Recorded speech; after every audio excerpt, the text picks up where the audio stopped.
નમસ્કાર દર્શક મિત્રો, ન્યૂઝ ટુડે ચેનલમાં આપનું સ્વાગત છે। હું છું ફિરોઝ દિવાન। જંબુસર તાલુકાના વેડજ પોલીસ સ્ટેશન ખાતે આવનારા પવિત્ર ઈદ ઉલ ફિત્ર અને રામનવમીના તહેવારોને ધ્યાનમાં રાખીને શાંતિ સાથે જંબુસર તાલુકાના વેડજ પોલીસ સ્ટેશન ખાતે ઈદ ઉલ ફિત્ર અને રામનવમીને લઈને શાંતિ સમિતિની મહત્વપૂર્ણ બેઠક યોજાઈ।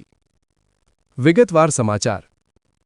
જંબુસર તાલુકાના વેડજ પોલીસ સ્ટેશન ખાતે આવનારા પવિત્ર ઈદ ઉલ ફિત્ર અને રામનવમીના તહેવારોને ધ્યાનમાં રાખીને શાંતિ સમિતિની બેઠક યોજાઈ હતી। આ બેઠકમાં વેડજ, ડાભા, ગજેરા, સારોદ અને કહાનવા સહિતના વિસ્તારોના આગેવાનો અને સ્થાનિક પ્રતિનિધિઓ મોટી સંખ્યામાં હાજર રહ્યા હતા। વિભાગીય પોલીસ ઇન્સ્પેક્ટર HR સાઢે અને પોલીસ સ્ટાફ પણ બેઠકમાં ઉપસ્થિત રહ્યા હતા। બેઠક દરમિયાન બંને સમુદાય વચ્ચે ભાઈચારો, સૌહાર્દ અને એકતા જાળવી રાખવા અપીલ કરવામાં આવી હતી। તહેવારો દરમિયાન કોઈપણ પ્રકારની અફવાઓથી દૂર રહેવા અને શાંતિપૂર્ણ વાતાવરણ જાળવી રાખવા અનુરોધ કરવામાં આવ્યો હતો।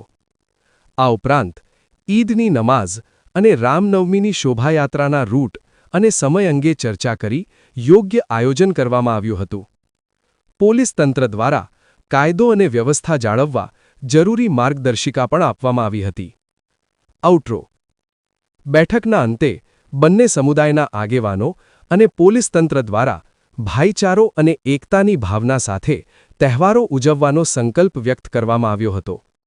આ સાથે જ આપતા રહીશું તાજા સમાચાર। હું છું ફિરોઝ દિવાન, ન્યૂઝ ટુડે। ધન્યવાદ। મારું નામ HR સાઠે, PI Vadaj police station, તાલુકો જંબુસર, જિલ્લો ભરૂચ। આજ 20 માર્ચ 2026ના રોજ વેડજ પોલીસ સ્ટેશન વિસ્તારમાં આવેલ હિન્દુ તથા મુસ્લિમ આગેવાનોને અત્રેના પોલીસ સ્ટેશન ખાતે બોલાવીને આગામી રામનવમી તેમજ ઈદના તહેવાર અનુસંધાને શાંતિ સમિતિની બેઠક યોજવામાં આવેલ હતી, જેમાં તમામ આગેવાનો જે વેડજ પોલીસ સ્ટેશન વિસ્તારના 13 ગામના આગેવાનો હાજર રહેલા હતા અને તમામને હળીમળીને અને સારી રીતે તહેવાર ઉજવવા માટે સમજ કરવામાં આવેલ હતી અને શાંતિપૂર્ણ માહોલમાં તહેવાર ઉજવાય તેવી સમાચાર। તો આવા જ સમાચાર જોવા માટે જોડાયેલા રહો અમારી સાથે। નમસ્કાર।